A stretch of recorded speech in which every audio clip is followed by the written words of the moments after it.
건이 서가셔야 돼요. 그리고 남자들이 깨어 기도하셔야 돼요. 남자들이 모여서 이제 소그룹 타고 그러면 빠지면 안 돼요. 아셨죠? 교회는 남자들이 믿음으로 든든히 서주셔야 우리 여성분들도 힘을 받고 갑니다. 예.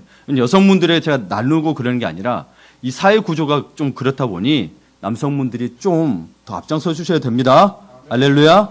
그리고 교회는 사실은 여성분들로 세워졌다도 과언이 아닙니다. 한국 교회는 70% 이상이 여성분들이고 섬기며 봉사하며 말없이 때로는 혼쭐도 나가면서 했던 게 한국 교회입니다. 여성분들 정말 수고 많으셨어요. 하늘에서 상급이 클 줄을 믿습니다. 이 땅에서는 몰라줄 줄 몰라도 하나님 여러분의 마음과 수고를 아십니다. 아멘. 우리 또 새해니까 좀 유머 좀 하겠습니다. 안 웃기더라도. 유대인 촌에 교회가 있었습니다. 목사님이 집집마다 방문하면서 건축 헌금을 모금하고 있었습니다. 그 목사님이 이렇게 이야기합니다. 저희 교회는 목조 건물인데 벌써 100년이나 이상 되었습니다. 그래서 새로 지으려고 하는데 지역에 살고 있는 분들이 헌금을 해주셔서 지으려고 합니다. 그랬더니 여기에 방문했던 이 집에서 이분이 저는 유대인인데요 그러는 거예요. 유대인은 교회에 헌금을 안 합니다. 교회 짓는데 헌금을 안 합니다. 그래요. 그래서 목사님이 그래도 교회 짓는데 헌금을 좀 해주십시오. 그럼 감사하겠습니다. 그랬더니 절대 우리 유대인들은 회당 짓는 데만 헌금합니다. 그리고 목사님이 곰곰이 생각했습니다. 그러면 교회를 부수는 데는 찬성하십니까? 예, 그래요. 그러면 우리 교회 구건물을 부수는데 기금을 부탁합니다. 기꺼이 하겠습니다. 그러는 거예요. 목사들도 지혜가 필요해요. 그렇죠? 무턱대고 하면 안 되는 것 같아요. 그리고 또 여러분 4개월 동안 직장 생활을 하면서 5군데에서 쫓겨난 직공이 창고에서 취직을 하게 됐어요. 지금으로 따지면 택배가 쓰는 데 취직을 하게 됐죠. 하루는 그가 지게차를 잘못 몰아서 사고를 냈어요. 지게차에 손상이 가게 됐네요. 그러다 보니 이 주인이 이 지게차 수리비 매달 10만 원씩 제하겠다고 하는 거예요. 그러니까 일하던 그 사람이 물었어요. 수리비가 얼마쯤 들어가나요? 400만 원쯤 들어간다는 거예요. 그러면서 40개월가량 10만 원씩 제한다고 했습니다. 그러자 그는 소리 질렀습니다. 야, 이제 살았다. 마침내 안정된 직장을 갖게 되었다. 참 낙천적이죠. 예. 제가 왜 이야기하냐면 아주대에 지금 인지심리학과 교수로 뜨고 있는 김경일 교수가 있습니다. 그분이 인지심리학자들과 같이 연구를 했는데 한국 사람들이 가장 낙천적이지가 않답니다. 그래서 행복 전달 물질이라는 아난다마이드 수치가 나이지리아가 1등이고 75개국을 했어요. 나이지리아가 1등이고 한국이 제일 꼴찌래요. 네. 그러면 한국 사람들이 나이지리아 사람을 보고 뭐라고 이야기하냐면 게으르다고 이야기합니다. 근데 다른 나라 사람들은 게으르다고 안 해요. 그 사람들은 낙천적이라고 이야기를 해요. 우리나라 사람은 낙천적을 가지고도 게으르다고 하는 거예요. 네. 좀 여유로워야 되는데 너무 부지런해. 그리고 유대인들도 인정한 우리나라 사람들이 똑똑해요. 똑똑하고 부지런한데 비관적이야. 이러니까 삶이 힘든 거예요. 사실은. 좀 낙천적으로 사시기를 바라요. 정말로 우리나라가 전 세계에서 낙천성이 떨어진대요. 심지어 예를 들면 보세요. 예를 들어서 놀이동산에 가서 혼내는 나라가 우리나라입니다. 엄마들이. 너 그것밖에 못 노냐? 아니 놀이동산에 가서 지 맘대로 놀게 나누지 왜 그것밖에 못 노냐고 혼내요. 노는 것도 마음에 안 들면 비관적이야. 심각하죠. 심지어는 어떠냐면 유럽 관광을 한국 분들이 오게 되면 유럽 사람들이 근데요. 복장은 관광객인데 행동은 근로자래요. 왜 여행 왔는데 새벽 4시부터 일어나가지고 돌아다니냐 그거예요. 자기들은 여행 가면 기본적으로 8시, 9시 넘어서 일어난대요. 브런치 먹고 그런 거예요. 우리는 블랙퍼스트를 먹는데 그 사람은 브런치는 10시에서 11시쯤에 먹는 게 브런치예요. 아침, 점심 먹는 게. 우리나라는 브런치 개념이 없었잖아요. 예. 그래서 어느 정도냐면 일주일 정도 렌트카를 하잖아요. 그러면 운전한 키로수만 봐도 한국인 줄 안대요. 엄청 다닌대요. 여러분 그 부지런함을 하나님을 알고 찾는 데 힘쓰시기를 권합니다. 아멘. 오늘이 그 말씀인 거예요. 사실 오늘은 그 말씀인 거예요. 오늘 아모스 5장 1절에서 2절을 보면 이 말을 들으라 처녀 이스라엘들이 엎드러졌으며 되어 있습니다. 그렇죠? 이스라엘을 처녀로 묘사하고 있습니다. 그것도 아주 잘 나가는 처녀로 묘사하고 있습니다. 여러분, 젊고 싱그러운 처녀의 모습은 참으로 아름답습니다. 하나님은 그렇게 창조했죠. 한창 때의 여성은 정말이지 눈이 부십니다. 그렇죠? 다 그런 때가 계셨죠? 네. 아직 그런 분 계시고 다 그런 때가 계셨죠. 낮이나 밤이나 여전히 빛이 나고 아무것도 바르지 않아도 피부에 윤택이 납니다. 예. 그야말로 한참 콧대가 높을 때입니다. 예. 계속 그러시면 안 되겠죠? 그걸 이야기하고 있는 거예요. 바로 이렇게 잘 나가는 처녀의 모습이 지금의 이스라엘이었는데 계속 콧대가 높고 자신만만했어요. 최전성기였어요. 그러다가 그런 자세로 나가다가는 망한다고 오늘 본문에서 이야기하고 있는 겁니다. 그래서 5장 2절에서 3절을 보면 다시 일어나지 못하리로다. 자기 땅에 던지우며 일으킬 자가 없으리로다 이야기하고 있습니다. 여호와께서 이같이 말씀하시되 이스라엘 중에서 1000명이 행군에 나가던 성읍에서 100명만 남고 100명이 행군에 나가던 성읍에는 10명만 남으리라 하셨느니라. 1000명이 있어야 돼. 1000명이 행군에 나갔다면 가족까지 치면 최소 몇천 명이 있어야 되는데 10명만 남았다는 거예요. 그러면 이게 아주 멸망했다는 거죠. 멸망할 거라는 거죠. 멸망할 거라는 거예요. 우리 인생도 마찬가지입니다. 우리도 젊고 아름다운 처녀와 같이 전성기를 누릴 때가 있습니다. 전성기에도 하나님 말을 찾는 길이 찾는 것만이 우리의 살 길입니다. 예. 제가 이 설교 본문을 지난주 금요일인가 토요일부터 이제 고민을 했었어요. 그래서 여러분들이 뭐 누군가 오고 나서 제가 준비한 게 아닌데 누군가의 이 말씀이 떨어질 수 있어서 특별히 누군가를 위해서 한 건 아니에요. 우리 교인을 두고 한 거예요. 오해가 없었으면 좋겠어요. 하여튼 그래서 준비를 했습니다. 하나님을 찾는 것만이 우리의 살 길이라고 이야기하고 있고 4절에서 6절에 보실래요? 그러면 여호와께서 이스라엘 족속에게 이같이 말씀하시기를 그래서 너희는 뭐라고요? 나를 찾으라. 그리하면 살리라. 베델을 찾지 말며 길갈로 들어가지 말며 부엘세바로도 나아가지 말라. 길갈은 반드시 사로잡히겠고 베델은 비참하게 될 것임이라 하셨나니 너는 여호와를 찾으라. 그리하면 살리라. 그렇지 않으면 그가 불같이 요셉의 집에 임하여 멸하시리니 베델에서 그 불들을 끌 자가 없으리라. 멸망을 막을 자가 없다는 거죠. 제 아무리 잘 나가고 풍성하다 할지라도 그 길로 계속 가면 결국은 망하게 된다는 겁니다. 오래 잘 나가고 있을 때 하나님을 찾지 않게 되니 망하게 된다는 겁니다. 그래서 망하지 않고 은혜 가운데 여러분이 계속 유지하려면 그 속에서도 하나님을 찾으라는 거예요. 여러분 어려울 때만 찾지 말고 어려울 때 반드시 찾아야죠. 반드시 찾아야 되는데 여러분 고민해 보세요. 유지해야 되는 게 중요한 게 아니라 뭐든지 유지가 중요해요. 하나님을 빨리 찾으셔야 돼요. 진짜 빨리 찾으셔야 돼요. 망하지 않고 은혜 가운데 세워주려면 하나님을 찾는 길밖에 없다는 말씀이죠. 왜 하나님만 찾으면 다시 서게 되는 거죠? 하나님이 생명의 근원이시고 빛이요 구원이 되시기 때문입니다. 여러분 2020년에도 이분을 바라봐야 합니다. 예, 매년 새로운 해가 아니에요. 사실은 해는 변함이 없는 것 같죠. 그런데 해도 나이를 먹고 있고 여러분도 나이를 먹고 있어요. 예. 그런 하나님을 찾는다는 것은 무슨 뜻일까요? 우리는 하나님을 찾는다는 게 단순히 와서 예배드린 걸로만 생각하지 마시기 바랍니다. 하나님을 찾는다는 것의 기본적인 삶에 나타나야 되는 건데 그 찾는다는 삶에 나타나는 우리의 모습은 결국 하나님 앞에서 내가 변화된다는 것입니다. 내가 변화되지 않고 우리는 자꾸 하나님을 변화시키려 합니다. 이것은 우상숭배나 마찬가지라고 이야기하고 있습니다. 내가 변화되는데 하나님을 변화시키려요. 어떻게 하죠? 하나님 제가 원하는 거 한 번만 해주면 안 돼요? 이런 것도 못 해주고 뭔 하나님이 이래? 그런단 말이에요. 하나님은 분명 하나님은 우리보다 높으신 분인데 자꾸 우리로 낮추세요. 여러분이. 우리 수준으로 낮추세요.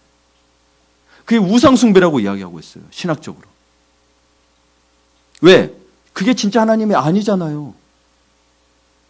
여러분이 만든 하나님인 거예요. 그게. 하나님은 여러분에게 종속되는 분이 아니에요. 우리가 하나님께 종속이 돼야지. 네. 사실 여러분 보세요. 우리는 성령 충만하기를 구하라고 했어요. 그러면 성령 충만하게 구하는데 내가 성령 충만하게 해달라서 해주는 것 같죠? 사실은 그렇게 구해야 되는 건 맞아요. 겸손하게 구하세요. 그러나 여러분 보세요. 오순절 다락방 사건에서 오순절 다락방 사건도 10 며칠 만에 성령이 임하셨어요. 모여서 뭐 했겠어요? 성령을 계속 구했다고요. 그분은 우리의 말에 따라서 우리의 명령에 따라서 왔다 갔다 하는 분이 아니세요. 우리에게 약속을 하셨기 때문에 그때 온 거죠. 그러나 우리에게 구하라고 이야기한 거예요. 그분을 자꾸 우리 아래에 있는 것처럼 다루지 마세요. 하나님이세요. 우리를 만드신 분이세요. 네. 우리 필요할 때만 찾지 마시고 그런 거는 회개하셔야 돼요.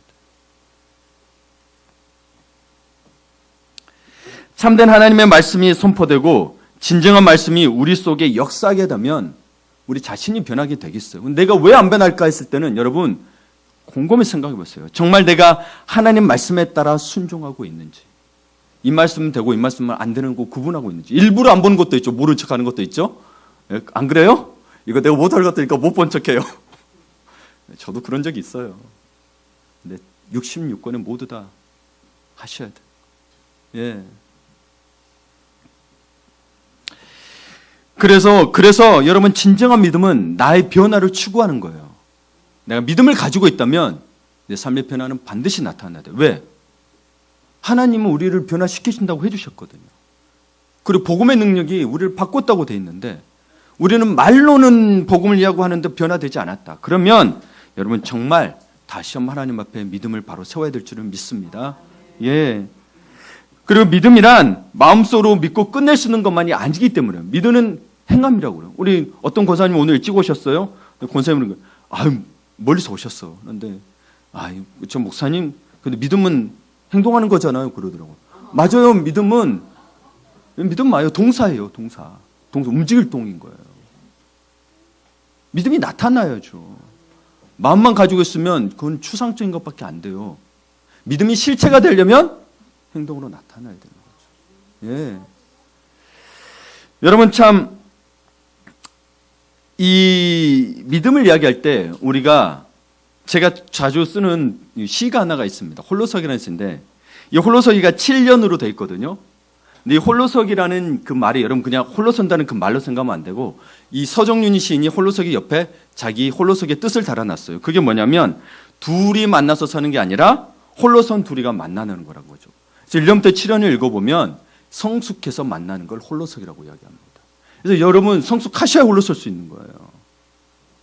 이게 참 저는 모르겠어요. 제가 실현을 당해서 외웠나? 기억이 안 나요. 제 아내가 있어서 그런 게 아니고 기억이 정말 안 나요. 그래서 외웠어요. 그리고 이게 갈수록 그게 마음에 와닿고 저도 이제 한번 읽어드릴게요. 여기 띄워주세요. 여기 제가 넣어놨어요. 유견을. 보세요. 한번 읽어볼게요. 나의 전부를 벗고 알몸뚱이로 모두를 대하고 싶다. 그것조차 가면이라고 말할지라도 변명하지 않으며 살고 싶다.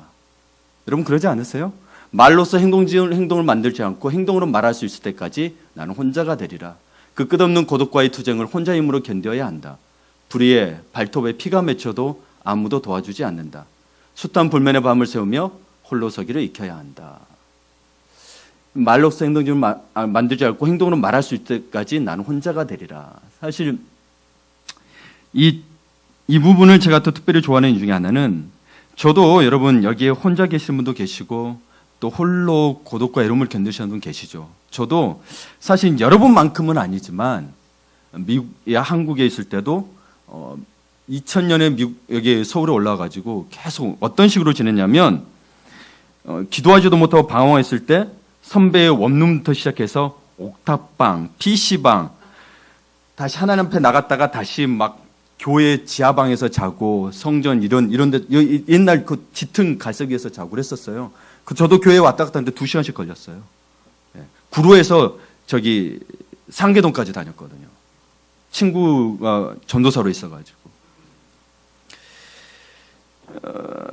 그리고 또 시련을 거쳐서 사실 그때 하나님을 온전히 의지하는 게 뭔지를 몰랐어요. 그냥 하나님 앞에 강구만 했지. 그래서 미국에 갔어요. 제가 35살에 갔나 34살에 갔나. 한국에 있을 때는 결혼하고 싶은 마음이 없었는데 미국 와니 그렇게 외로운 거예요. 그래서 거의 일주일에 한두 번씩은 전화를 걸어요. 그 카드를 사가지고 한국에 국제전화 걸어야 되거든요. 저희 어머니는 한 달이 돼도 전화를 안 해요. 얼마나 서운하던지. 그럼 제가 그래요. 어머니 왜 전화도 안 해요? 아니 뭔 일 있으면 전화 오겠지 그러는데. 진짜 외로웠어요. 물론 여러분보다 길지는 않았어요. 정말로. 그래서 어땠냐면 새벽 2시에 깼어요. 공부도 해야 되는데 2시에 깨요. 그러면 잠이 안 오니까 찬양하고 기도했어요. 기도해서 하나님, 그러면서 결혼하는 것도 다 내려놓고 뭐 또 다 내려놓고 하나님 뜻대로 살겠습니다. 그랬더니 제 아내를 만나게 해주셨어요. 네. 제 아내가 저를 찾아왔어요. 네. 안 믿겨지시죠? 믿으셔야 돼요. 제가 여기서 거짓말 하겠어요? 네. 제 아내가 찾아왔어요. 저를 위해서 기도하고 있었대요. 심지어 당연한 거 아니에요? 당연한 건데 우와 그러지 마세요. 네. 그 정도 돼요. 저도 깜짝 놀랐어요. 하나님 그렇게 인도하실지는 몰랐어요. 왜냐하면 제 아내하고 저건 8살 차이가 납니다. 그리고 제 아내는 거기에서도 퀸카 정도 됐었어요. 네, 다른 어여쁜 분들도 많았지만 그러니까 다른 사람들도 제 아내한테 접근을 했었고 그래서 저는 생각도 안 했어요. 사실은 제 입장에서는 제 아내가 저한테 찾아와서 무릎 꿇었어요. 예, 그런 건 그렇지만 저는 입장이 그랬다는 거예요. 제 아내의 입장인 거고 그러다 보니 사실은 그때가 어떤 때였냐면 저는 3년 동안 계속 단기 선교를 나가고 있었어요. 디렉터로서 한 번 단기 선교를 시작하면 무려 6개월을 준비합니다. 펀드레이징부터 시작해서 청년들 중고무 데리고 차 데리고 새벽기도 다니면서 주유소 알바까지 시키면서 자기들이 벌어서 갈 수 있도록 해요. 근데 저 같은 경우는 그걸 해야 되니까 저는 제 학비를 넣었어요. 하나님이 미국 보내주셨잖아요. 가게 된 것도 다 하나님이 사실 보내줬어요. 그것까지 이야기하면 너무 길어지니까. 갔는데 공부해야 되잖아요. 하나님 보내주셨으니. 근데 제가 공부하는 목적의 본질을 놓치면 안 되겠더라고요. 내가 영어 구하기 위해서 이 공부하는 거지 내가 공부하기 위해서 여기 온 게 아니다.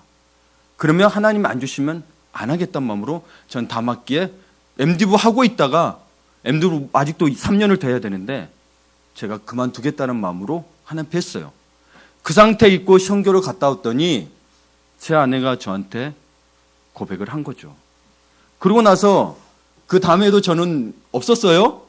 근데 그래서 1개월 정도 됐나 도서관에서만 진짜 만났어요. 그때 시험 기간이어가지고 도서관에서 둘이 데이트를 했는데 그냥 한국에 들어가야 되는데 부모님을 만나겠어요. 지금 장로님과 권사님을. 그러고 나서 이분들이 결혼을 추진한 거예요. 그리고 2개월 만에 결혼한 거예요. 그러면 제가 미국에 남부지구에 있으면서 무려 약 10년 가까이 있을 수 있었던 거예요. 신기하죠. 저는 그 생각 꿈도 못 꿨어요. 그리고 저희 가정, 저희 형님이나 형수나 저희 어머님도 제 결혼할 수 있도록 그렇게 도와줬을 줄은 저는 생각도 못 했어요. 예. 하나님이 준비해 두셨어요. 정말로. 예.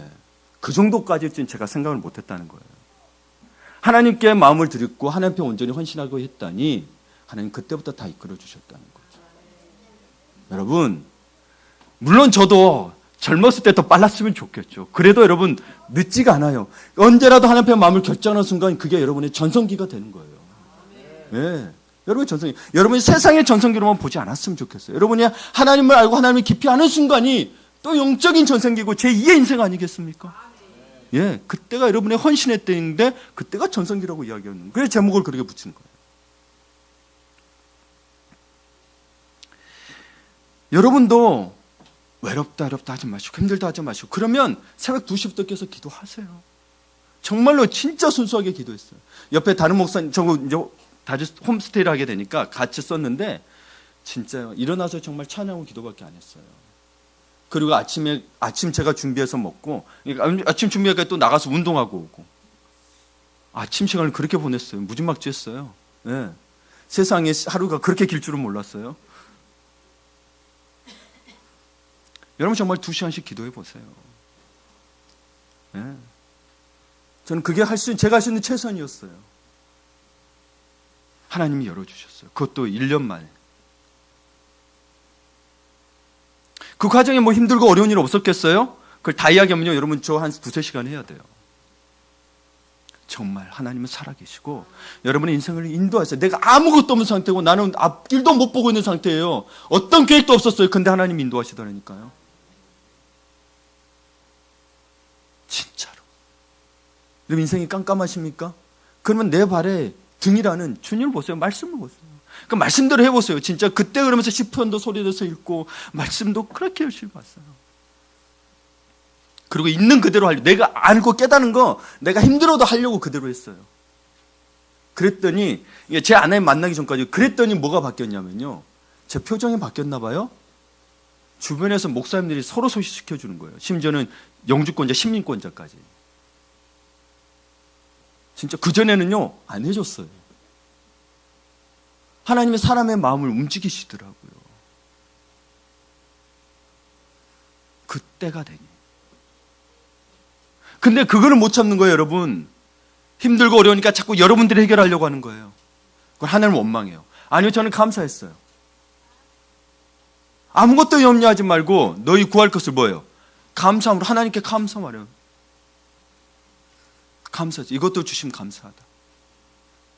감사하다.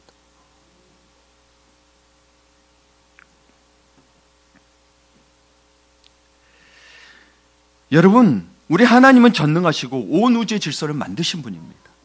그래서 그분이 말씀하시면 내가 이해하지 못하라 하더라도 그 말씀을 순종해야 되는데 그 말씀이 진리이기 때문에 순종하라는 거예요.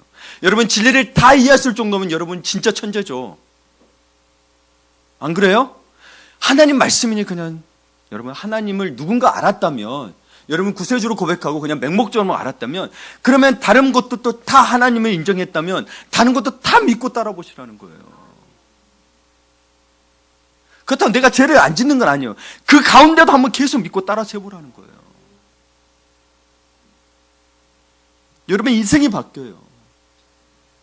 제가 내 아들을 가질 줄 누가 알았겠어요.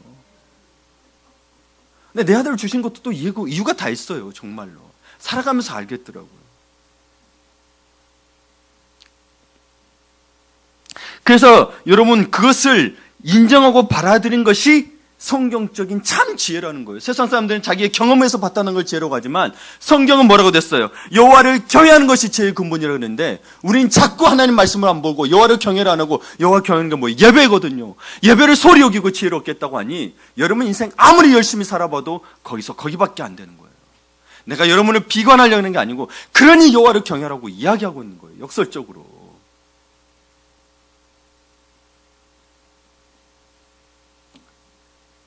우리가 다 알아야 한다는 건 아니에요. 그러나 하나님이 나보다 나으시니 그분의 말씀을 귀담아 따라가면 좋지 않겠어요?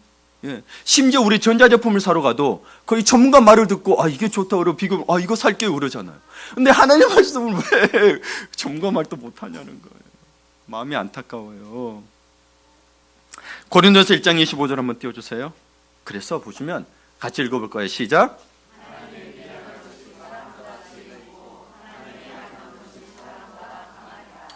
믿으세요?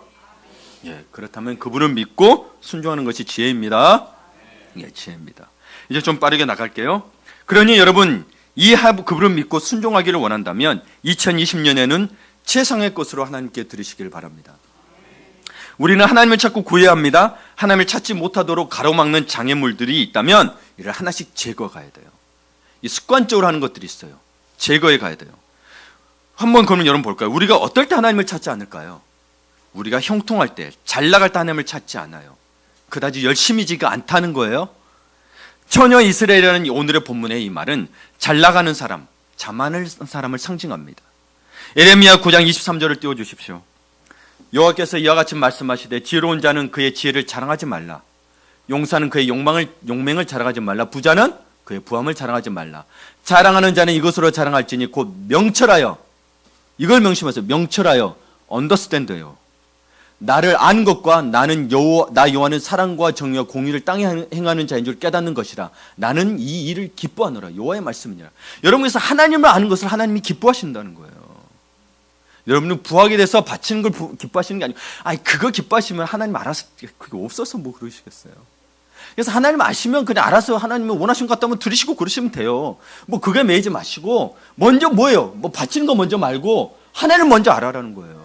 하나님 먼저 아시면 돼요. 그러면 아시면 하나님 말씀 듣고 알아서 하세요. 그게 성숙함이라는 거예요. 먼저 바쳐야 하는 건 아니에요. 그러나 하나님께서 바쳐라 그랬다면 그냥 그 말에 순종해서 바치는 거지, 여러분 바치는 게 먼저가 아니라는 거예요. 하나님을 알았으니 하나님 말씀에 순종하게 돼서 바치는 거지 바치는 게 먼저가 아니에요. 근데 자꾸 지돈 같은 건 먼저 바치라고 그러죠. 그럼 알 거라고. 아니에요. 말씀이 있으니 그렇게 하고 말씀에 순종해서 하는 거예요. 이건 달라요. 자세가 완전히 달라요. 그렇게 하게 되면 하나님을 잘못 알게 된단 말이에요.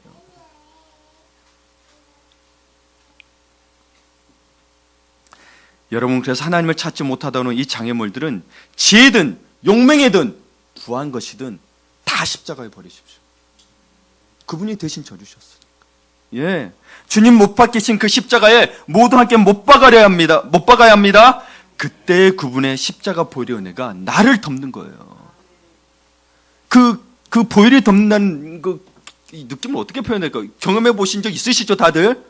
그럼 그 은혜를 잊지 마시길 바래요. 왜 자꾸 그 은혜를 세상의 것에 뺏기냐는 거예요. 예. 두 번째로 여러분, 영적인 전성기를 누리고 있는 여러분, 이제는 두 번째로는 2020년에는 인생 가운데, 여러분 인생 가운데 좋은 토막을 드리길 바랍니다. 원래 그 표준은 도막이에요. 근데 토막이를 잘 알아들으니까 그래요. 인생 가운데 좋은 토막을 드리기를 바래요. 미국의 위대한 순교자 짐 엘리엇이라고 있습니다. 유튜브에 여러분 한번 창끝이라는 영화를 쳐보시면 됩니다. 이분은 위튼 대학원을 수석으로 졸업하고 교수직이 보장되어 있는데도 복음을 들어본 적이 없는 에콰도르의 아우카라는 부족으로 떠나갑니다. 그리고 그들의 손에 의해서 무참히 살해됩니다. 전해보지도 못하고요. 그 영화를 보게 되면 원래 그들은 총도 가지고 갔어요. 그러나 하려다가 총소리도 안 쏘고 그냥 창에 맞아 죽어요. 그때 그의 나이가 28세입니다.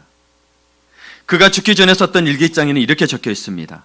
아무리 붙잡아도 붙잡을 수 없는 헛된 것을 위하여 투자하기보다 영원히 빼앗기지 않는 영광을 위하여 투자하는 삶을 미련하다 하지 말라. 오늘 우리 식사하고 나서 우리 한 집사님하고 이야기하면서 목사님 다 해보니까 다 헛된 것 같더라고요. 하나님의 헛된 게 없더라고요. 이야기도. 그걸 우리 40 넘어 살았네, 그렇죠? 예. 누구요? 짐 엘리엇은 20살 때 알았네요. 벌써 인생의 삶에 사는 게 달라지죠, 그렇죠? 벌써 달라져요. 하나님이 어떤 존재냐 아느냐에 따라서 자신의 삶을 어떻게 선택할 수 있게 돼요. 그리스도 예수 안에서. 그렇지 않으면 우리는 수없이 고난에 합니다. 돈을 이렇게 어떻게 쓸까 불릴까 고민하다가 인생 가는 거예요. 대학원을 수석으로 졸업하고 탁월한 능력으로 인정받은 그가 무엇 때문에 에콰도르 밀림속까지 가서 어찌 보면 허무하게 죽어야 되느냐라고 말할 수 있는 사람이 있습니다. 그러나 누가 감히 그의 순교를 헛되다고 말할 수 있습니까? 영원히 빼앗기지 않는 영광을 위하여 투자하는 삶이 어떻게 헛된 것이 되겠습니까? 엘리엇의 순교는 헛되지 않았습니다. 그의 순교는 훗날 아우 가족 복음화의 밑거름이 되었습니다. 그래서 그 사람을 죽였던 추장의 아들이 목사가 됐어요. 여러분은 지금 자신이 가지고 있는 것 가운데 가장 내세울 만한 것은 무엇입니까? 바로 그것을 주께 드리는 인생을 살아보지 않겠습니까? 항상 인생의 찌꺼기를 드리는 것에서 이제 벗어나서 가장 귀하고 좋은 것을 드리는 인생을 살기를 바랍니다. 그래서 최상의 것을 드리라는 거예요. 생선으로 치면 하나님, 이 가장 맛있는 몸통 가운데 좋은 토막을 드리겠습니다라는 심정으로 살아야 된다는 거예요. 그런데 말은 잘합니다. 오들미라는데 하나님도 머리 좋아하시자면서 맨날 머리만 들이지 마시라는 이야기요. 예. 여러분 어머니도 그러셨잖아요. 얘들이 그러다 애들을 먹이려고 오들미라고 내가 머리 먹겠지만 사실 머리만 먹고 싶었어요? 아니요. 살 통통한 뱃살이 얼마나 맛있는데요. 회도로도요. 참치 뱃살이 그렇게 맛있어요. 대뱃살이. 예, 참치 머리도 맛있긴 하지만 고소하기로는 뱃살이 제일 그렇죠. 예, 허기철 사장님 그렇죠. 예, 먹어본 사람은 알아요. 예, 주님께 그렇게 좋은 우리 인생 가운데 좋은 도막을 드려야 되지 않겠냐는 거예요. 그래서 최상의 때가 바로 헌신의 때임을 알아야 된다는 거예요. 드릴 수 있을 때가 얼마나 감사해요. 예. 오늘 또 오신 분들 감사해요. 어떤 분은 해돋이 가려다가 안 가고 왔거든요. 네, 너무 감사해요. 그래서 잘 나가는 것이 결코 하나님을 회피하는 핑계거리가 되어서는 안 된다는 거예요. 네. 오히려 잘 나갈 때 헌신의 조로의 기회로 삼는 믿음의 사람이 되시기를 축복합니다. 세 번째로 22년에는 장애물을 뛰어넘어야 합니다. 여러분 사람들은 아예 관심조차 없을 때는 하나님을 찾지 않습니다. 그래서 이스라엘 백성들 역시 오늘 본문에 보니 들으라 찾으라 해도 관심을 안 가져요. 여러분 어땠어요? 목사가 설교로는 제 설교도 아니고 다른 목사님 설교도 들으셨잖아요. 그 속에서 좋은 말씀들 있었잖아요. 근데 왜 여러분에게 이익된 것만 들으셨냐고. 여러분에게 조금 희생하라 손해봐라 그러면 어느새 들었다가도 잊어버려지죠. 사람이 습관적으로 온대요. 내가 이익되는 거. 내가 최소한 손해보지 않는 것을 선택하는 자동적 기능이 있다고나 할까요? 오토매틱이에요. 그건 오토매틱. 그러니 깊이 더 하나님의 말씀에 새겨듣기를 축복합니다. 아멘. 또 아모스 선지자의 배경을 보고 사람들이 또 그의 말을 기울이지 않으려고 했어요. 우리 지금도 그렇죠. 어느 목사더라도 좀 큰 교회 목사가 좀 되고, 그리고 또 뭐라죠? 지금 어디 막 큰 회사에 있다가 그만두고, 사실 간증하는 분들이죠. 그런 사람들이 간증해야. 예. 우리 누구냐? 한권사님도 박보영 목사님 교회 있다 왔잖아요. 박보영 목사님 만약에 의사가 아니었다면, 좀 훌륭한 의사가 아니었다면, 누가, 아내 가문도 훌륭한 재벌 가문이에요. 그러지 않았다면 더 들어줬을까? 이런 생각. 그쵸? 솔직히 사람 마음이. 여러분 그런 거예요. 근데 이 아모스는요, 목자이자 뽕나무를 재배하는 사람이었어요. 그래서 더 안 들었어요, 사람들이. 그러나 아모스는 포기하지 않았습니다. 오히려 이 5장이 뭐냐면, 여러분 보세요. 5장 위에 뭐가 있어요? 애가라고 써져 있습니다. 애가. 애가가 뭐예요? 슬픈 노래라는 뜻이에요. 지금으로 따지면 뭐죠? R&B나 발라드 되나요? R&B에 더 가까울 수도 있어요. 예, 리듬앤블루스. 아니, 이것을 노래로 지어서 이스라엘 백성에게 들려줬다는 거예요. 참 좋은 생각입니다. 여러분, 이 방법을 써서 말씀을 전했다는 것인데, 우리 교회도 그래야 되는 거예요. 장벽이 있으면 그 장벽을 뛰어넘는 접근법을 찾아봐야 된다는 거죠. 하나님의 말씀을 전하기 위해서 하나님의 말씀 전해서 끝! 요나처럼 끝! 그게 아니고 어떻게든 전할 수 있도록 하나님의 말씀 순종하기 위해서 전했다는 거죠. 교회가 지금도 해야 될 일인 거예요. 예.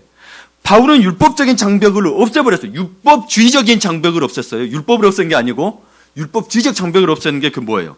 유대인이나 헬레인이나 남자나 여자나 부자나 가난한 사람이나 다 그리스도 안에서 하나다라는 메시지를 전했고, 그리고 이방인들은 할례가 받을 필요가 없다고 했고, 그리고 음식도 목매달아 죽은 것을 빼면 우상자단에서 나오는 음식이라도 먹어도 괜찮다고 하면서 장벽을 허물어 갔어요. 복음을 더 들을 수 있도록 허물어 나갔습니다.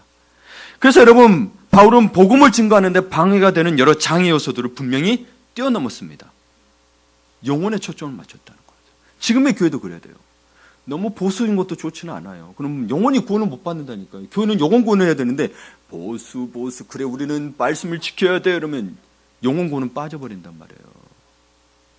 예수님이 왜 오셨냐고요. 그렇죠? 예. 이런 기본적인 것을 여러분, 그래서 우리가 알아야 되는 거예요. 교회 생활에 있어서도.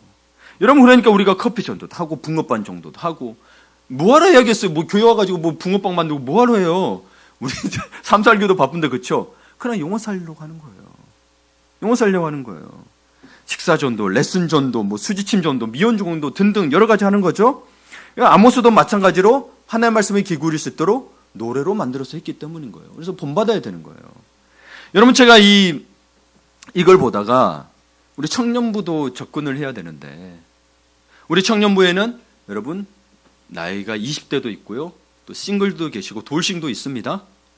근데 그래서 저는 이름을 좀 생각해 봤어요. 새벽 때 얘기했지만 헤븐 싱글스 했다가 헤븐리 싱글스로 했어요. 왜냐면 헤븐리 파더 그러거든요. 아까 여기 용기와 구원에서도 기도할 때 헤븐리 파더를 이렇게 첫 번째 하거든요.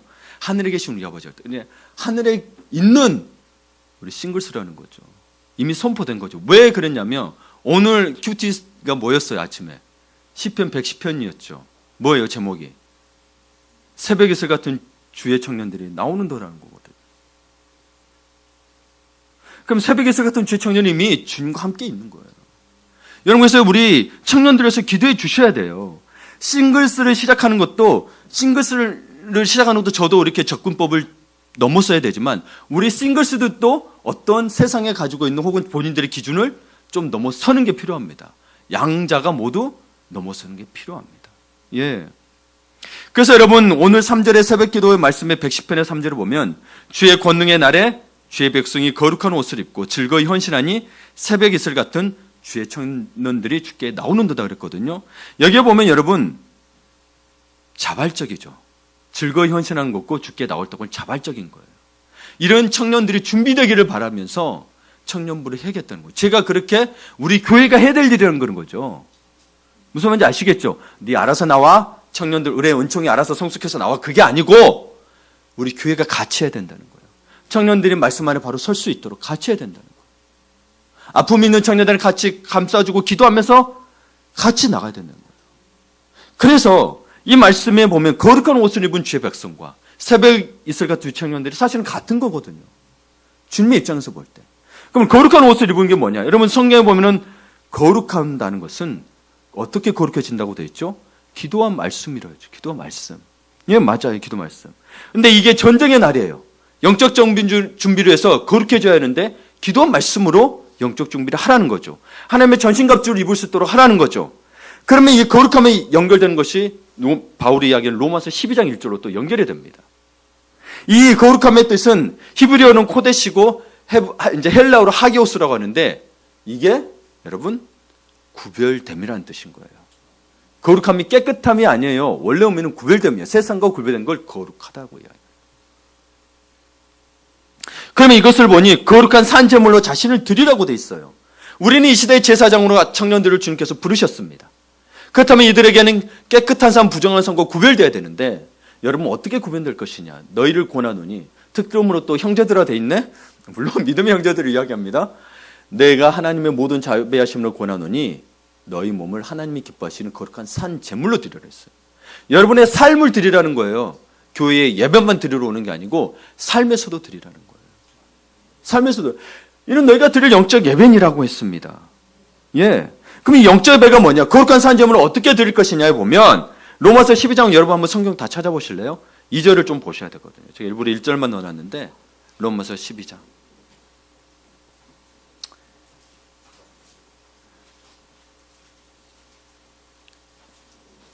자, 2절을 보면 그럼 뭐라고 됐어요? 이 세대를 본받지 말고 마음을 새롭게 함으로 변화를 받고 그럼 뭐예요?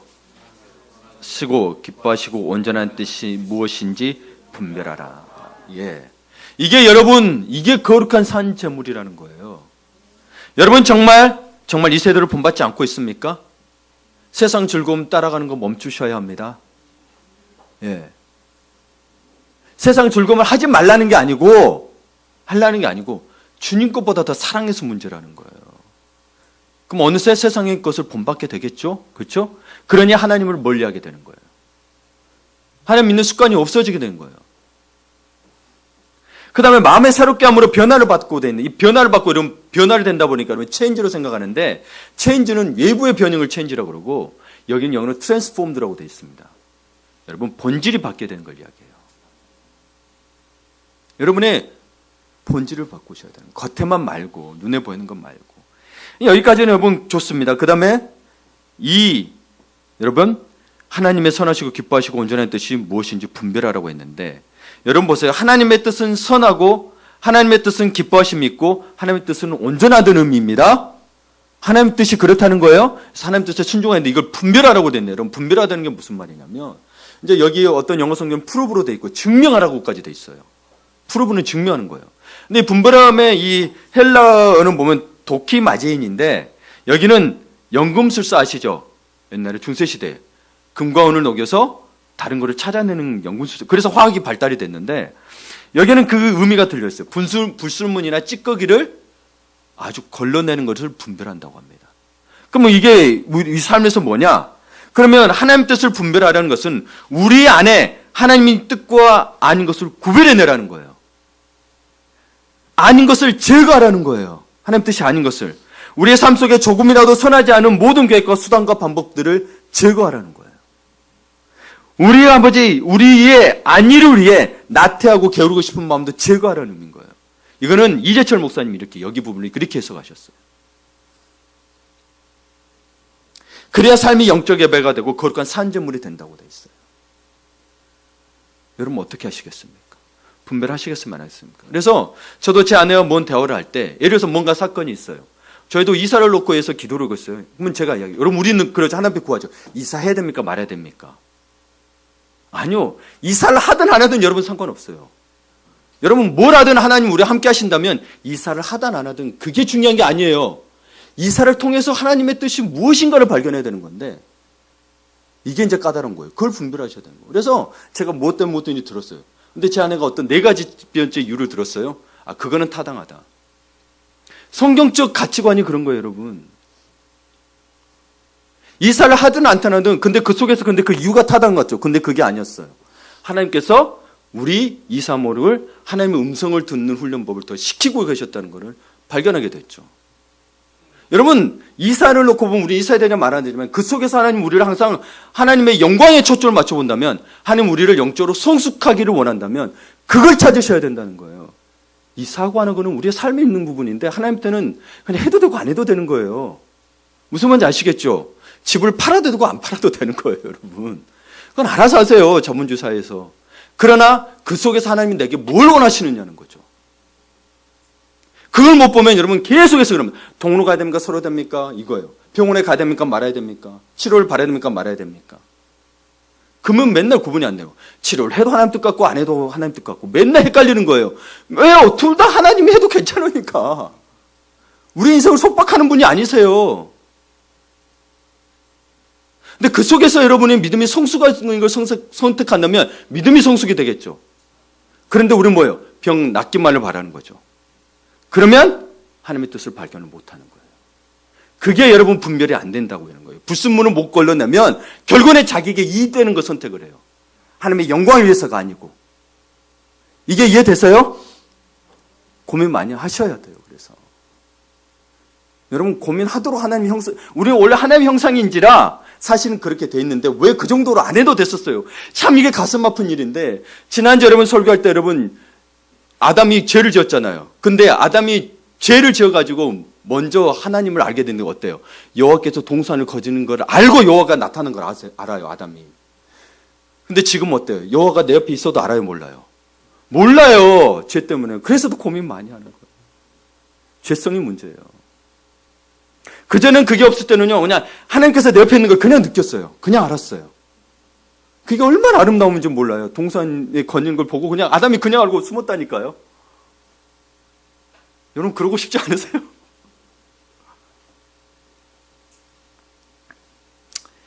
여러분 산재물이 되시기를 바랍니다. 거룩한 산재물.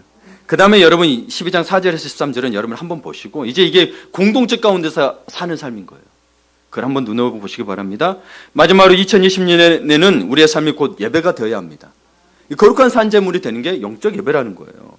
근데 신앙의 삶 전체, 온전한 삶이 아닌 일부분이 예배라고 생각하는 분이 계세요. 교회 왔다 가고 그냥 왔다 가는 게 예배라고 생각하는데, 여러분 그런 사람들은 어떻게 되냐면 자기의 가정생활, 직장생활, 교회생활, 즉 종교생활로 일일이 구분합니다.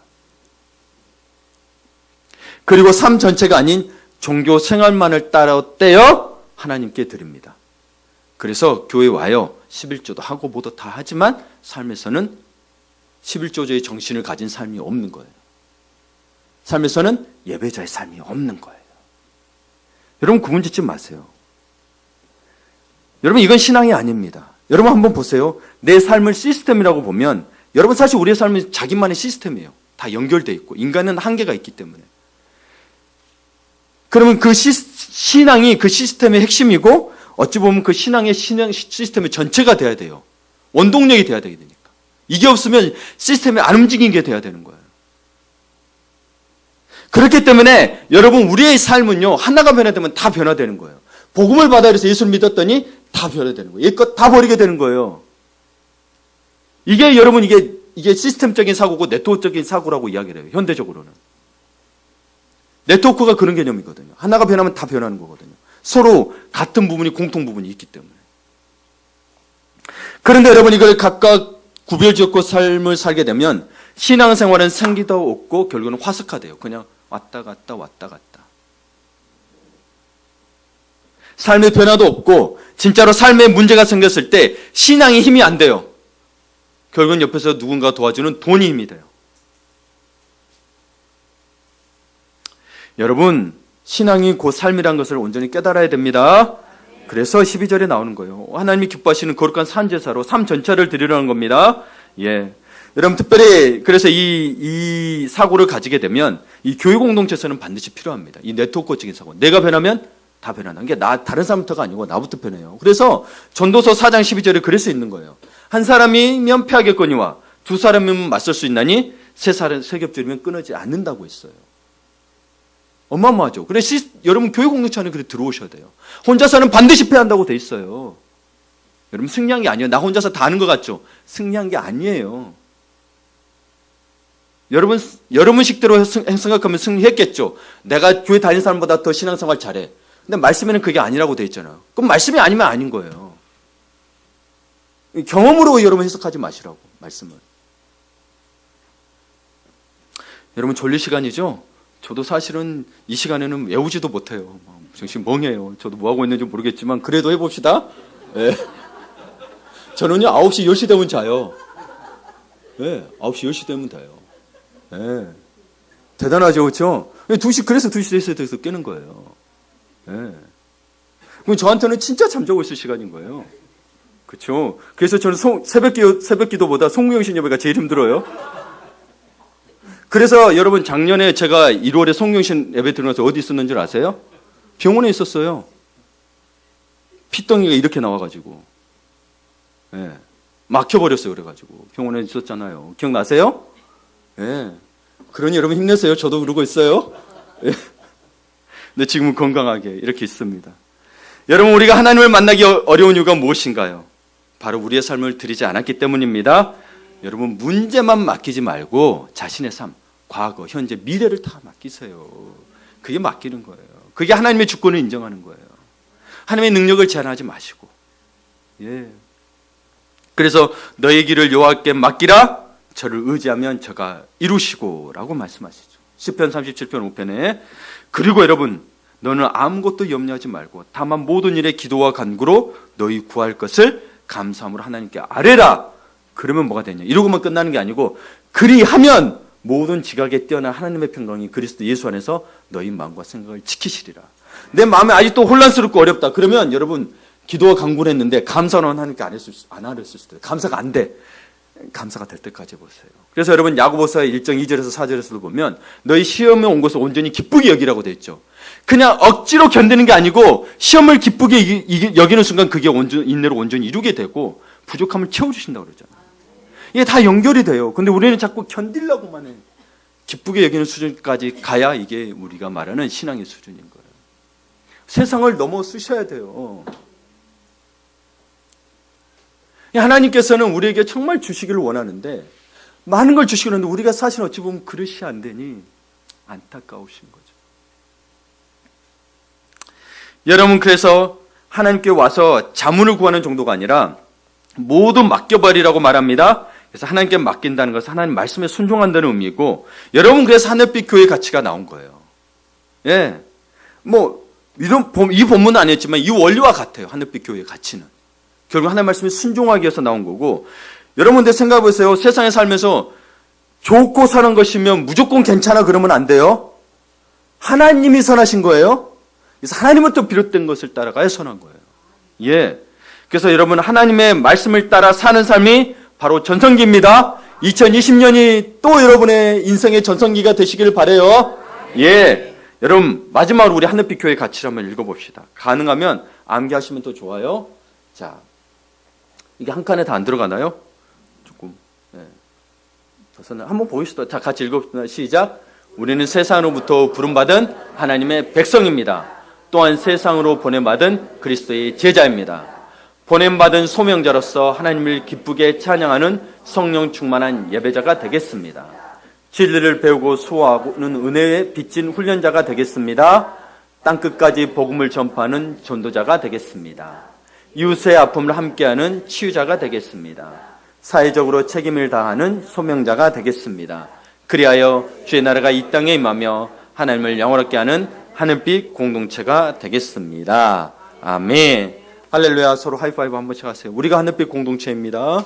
네, 우리가 하늘빛 공동체입니다. 예, 감사합니다. 감사합니다.